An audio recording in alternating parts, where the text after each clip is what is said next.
सागर से भी अधिक गहराई है जिसकी, हिमालय से भी अधिक ऊंचाई है जिसकी, आसमान से भी अधिक असीमता है जिसकी, और धरती से भी अधिक सहनशीलता है जिसकी, ऐसे मेरे गुरुदेव को शत शत प्रणाम। जय माता दी, जय माता दी।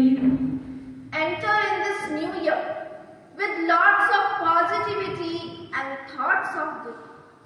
Enter in this new year with lots of positivity and thoughts of Guru.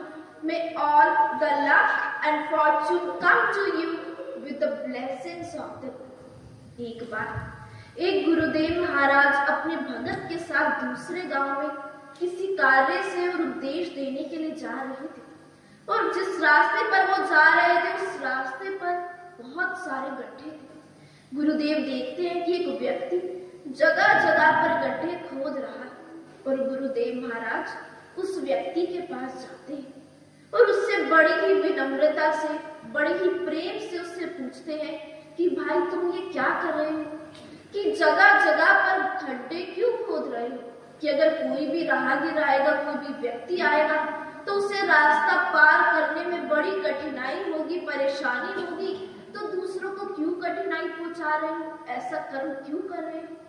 ये सुनकर वो व्यक्ति कहता है कि महात्मा जी ऐसी बात नहीं है, कि मैं तो बहुत प्यासा हूँ, कि मैं बहुत प्यासा हूँ और पानी की तलाश में ही मैं गड्ढे खोद रहा हूँ। अब एक गड्ढे में पानी नहीं मिलता तो मैं दूसरा खोद देता हूँ, दूसरे में नहीं मिलता तो मैं तीसरा खोदता हूँ, तो मैं तो केवल पानी की तलाश के लिए, जल की तलाश के लिए ऐसा कर रहा हूँ। ये सुनकर गुरुदेव महाराज कहते कि पानी की तलाश में तुम्हें जगह जगह पर गड्ढे खोदे, परंतु अगर तुम धैर्य पूर्वक एक ही जगह पर गड्ढा खोदते तो तुम्हें जल अवश्य ही प्राप्त हो जाता, पानी अवश्य ही प्राप्त हो जाता। उसी प्रकार हम अपने जीवन में मेहनत तो बहुत करते हैं, हम बहुत संघर्ष करते हैं, परंतु इस मेहनत के साथ हमें धैर्य से कार्य करना चाहिए। मंद बुद्धि की तरह हमें कार्य नहीं करना चाहिए। जल्दबाजी में किया गया कार्य अपने लिए तो परेशानी उत्पन्न करता ही है, साथ ही साथ दूसरों के लिए भी कठिनाइयों को उत्पन्न करता है। इसलिए हमें धैर्य के साथ जो हम कर्म करते हैं वो कर्म हमें सफलता की ओर ले जाता है। जिस प्रकार हम अपने जीवन में पूजा भक्ति करते हैं, उस भक्ति में भी हमें धैर्य को लाना बहुत जरूरी है। हम देखते हैं कि साधु संत कितनी पूजा भक्ति करते हैं, कितने उनके जन्म लग जाते हैं, जन्मों तक वे भगवान की भक्ति में लगे रहते हैं, जिन जन्मों की गणना भी नहीं की जा सकती, इतने जन्म निकल जाते हैं और अंत में उन्हें भगवान की प्राप्ति होती है।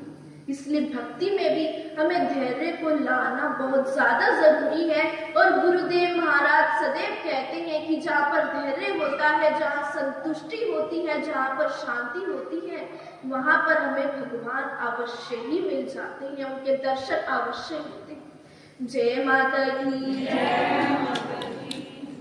जिस प्रकार हम दूसरे के भाग्य को तो नहीं छीन सकते, किसी दूसरे व्यक्ति के भाग्य को हम नहीं छीन सकते, तो उनके जीवन से हमें ईर्ष्या भी नहीं करनी चाहिए। जो व्यक्ति भाग्य और झूठ के सहारे पर जीता है, जो व्यक्ति भाग्य और झूठ के सहारे पर जीता है, उसे केवल निराशा की प्राप्ति होती है, परंतु जो व्यक्ति अपने कर्म के सहारे और सच्चाई के सहारे जीवन में जीता है, उस व्यक्ति को 2 गुना सुख की प्राप्ति इस जीवन में होती है। इसलिए हमें अपने गुरु के चरणों में लगकर और इस आने वाले नए वर्ष में हमें अपने गुरु के चरणों में अपनी ईर्ष्या का, अपने लालच का, अपने अहंकार, अपने घमंड का, अपने ईगो का, हमें इन चीजों का त्याग अपने गुरु के चरणों में करना चाहिए और गुरु के नाम के गहने को हमें धारण करना चाहिए। गुरुदेव महाराज सदैव कहते हैं कि जो व्यक्ति सोने की माला पहनकर बाहर निकलता है इस संसार में, जो व्यक्ति सोने की माला पहनकर निकलते हैं, उस व्यक्ति पर चोरों की नजर रहती है। जो व्यक्ति सोने की माला पहनकर निकलता है, उस व्यक्ति पर चोरों की नजर रहती है, परंतु जो व्यक्ति नाम की माला धारण करके निकलता है, उस व्यक्ति पर केवल भगवान की नजर रहती है।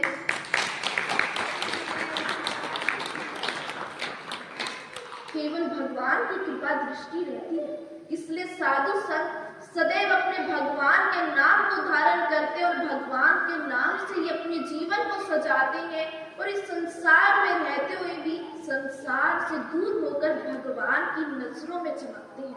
इसलिए हमें भी ऐसा बनने का प्रयास करना चाहिए और अपने गुरु की ओर, अपने भगवान के नाम की ओर इस जीवन में आगे बढ़ना चाहिए। बोलो गुरुदेव महाराज की जय।